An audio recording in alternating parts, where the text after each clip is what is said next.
Hi guys. It's been a really long time since I've done any kind of video to update what's going on in my life, and some of you have reached out and I appreciate you. Thank you so much. I don't really know how to say it in a short way. I don't think I've ever been too good with simplifying everything. I'm very verbose, so I'm told, and yes, I think I am.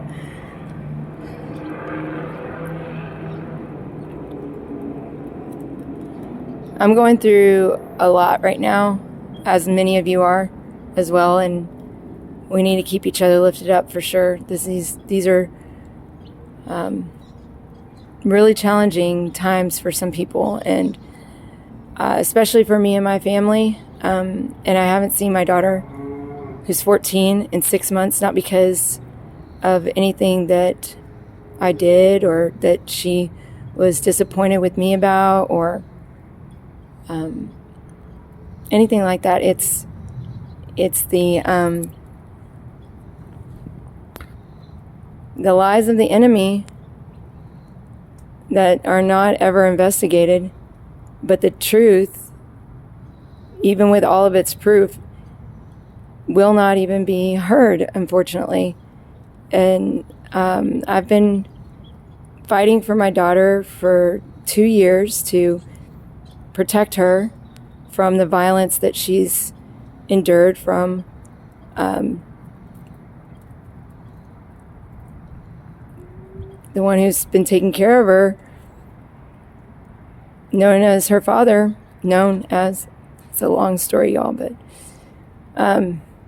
so he created a vexatious, malicious attempt to, and he's been pretty dang successful, unfortunately,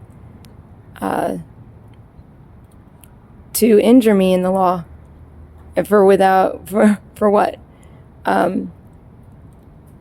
They actually had to put me in handcuffs. The only reason they put me in handcuffs is because I believed that maybe if I just tell the court that I made a mistake and I repent of my sin, whatever you think it is, whatever you think I've done, I repent, and I am doing everything I can to work in solution. And they put me in handcuffs,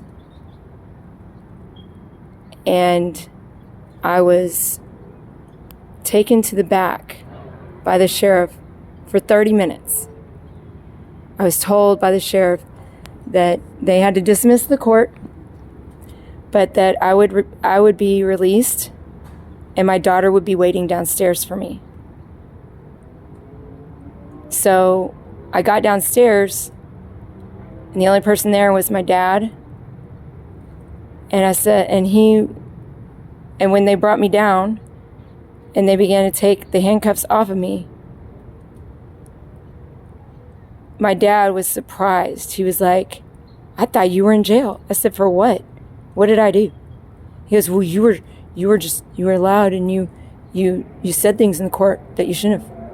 And I said, "Oh, where's Gabriella?" He said, "Well, she wouldn't go with her dad, and the court says she has to."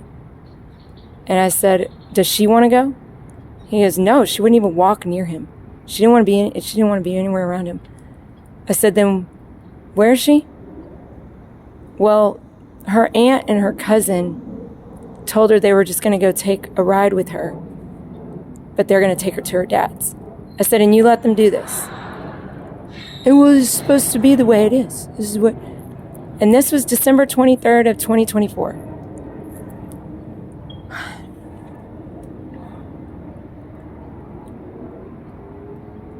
She and I have a conversation on the phone as soon as I learned that she was not at the court any longer, and that she was told to get in a car, and she, according to my dad, didn't want to, but they were very insistent. I'd say threatening, coercive, maybe. But I wasn't there, so that would be speculation. So I have a conversation with her, and she says, Mom, come pick me up. Danielle, y'all got to stop the car. My mom's going to, I want to go with my mom. And they say, no, we're taking you to your dad's. She goes, I don't want to go. I'm not safe there. I'm not comfortable there. He's been violent with me. They said, no, he hasn't. He would never do that. She says, how would you know? You weren't there. And I believe my daughter. I believe her.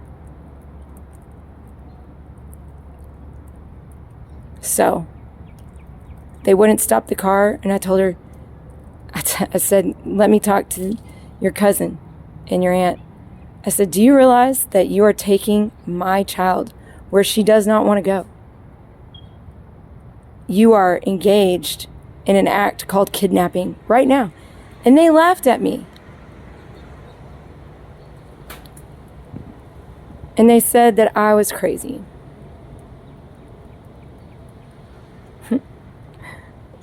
Maybe we all are a little bit.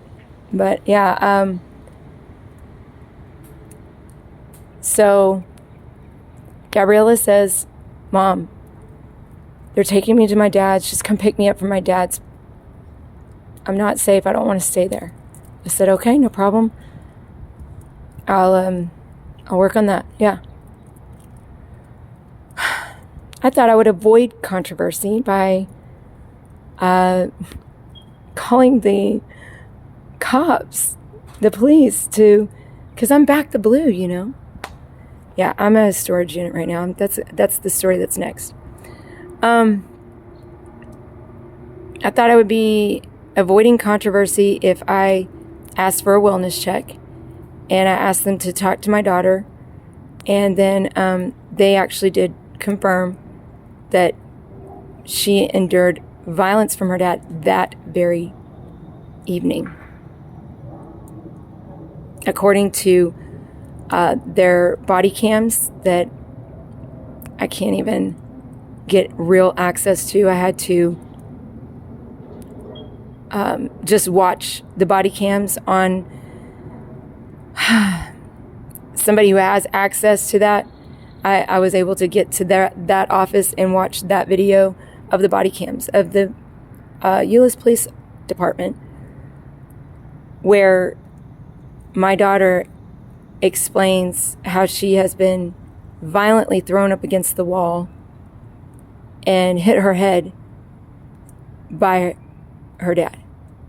And then she then says, and he kind of sort of grabbed me, like he grabbed my wrist, like the time he grabbed my wrist when he dislocated my shoulder, and he threw me and tackled me onto the bed. Then he grabbed my phone so I couldn't call you anymore, Mom.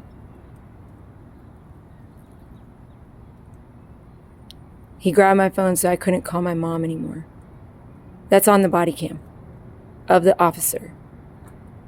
And then the officer is a female, by the way, and asks, has he ever, touched you like inappropriately? She said yes, multiple times since I was 3. And yes. And then the officer says, when was the last time that occurred? And she says, the last time I spent the night here, which was about a year ago, because I had given her the option to decide. She's 13 at the time, and now she's 14.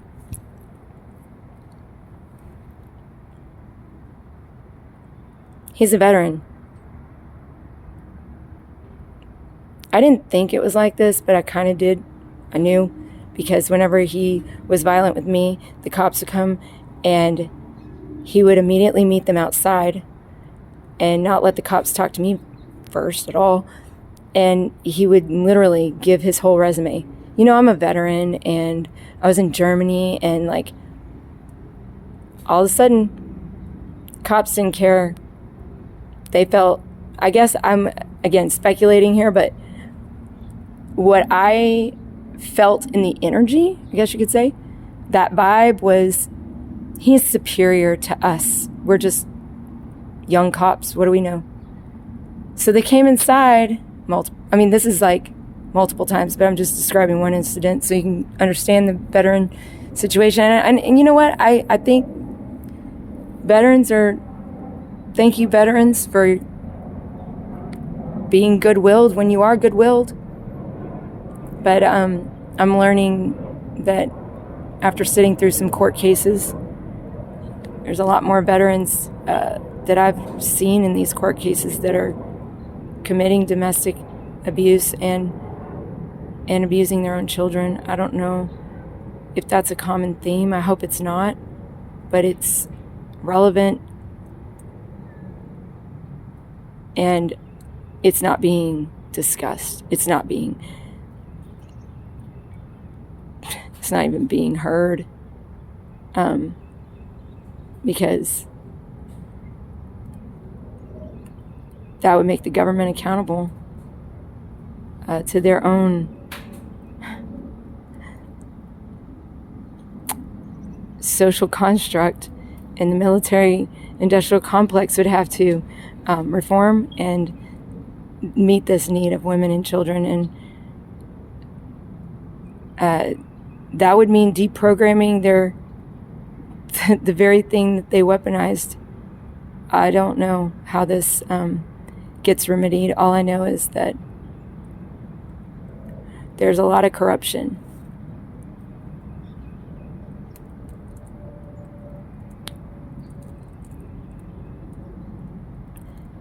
He's not provided one single material fact of any evidence to any claim he has made, which every single claim has been to mislead and to distract and to distort the reality and the truth.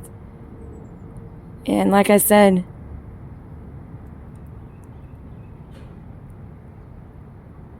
he's been pretty successful, unfortunately. Now for the bombshell. It's likely that I have a Jerry Springer soap opera situation. And I have to do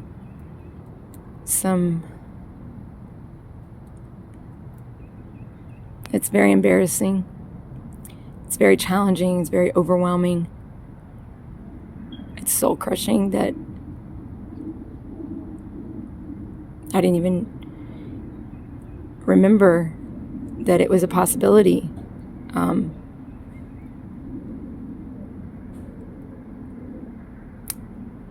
But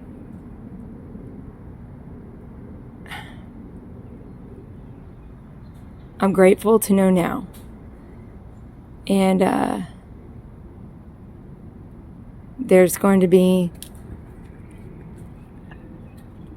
genetic testing done so that everything is proper. And if you're watching, probable father, thank you for doing the right thing and reminding me out of nowhere that you believed that at one time. And at that time I took a negative test and I wrote it off, and then I was naive and irresponsible and coerced into going out with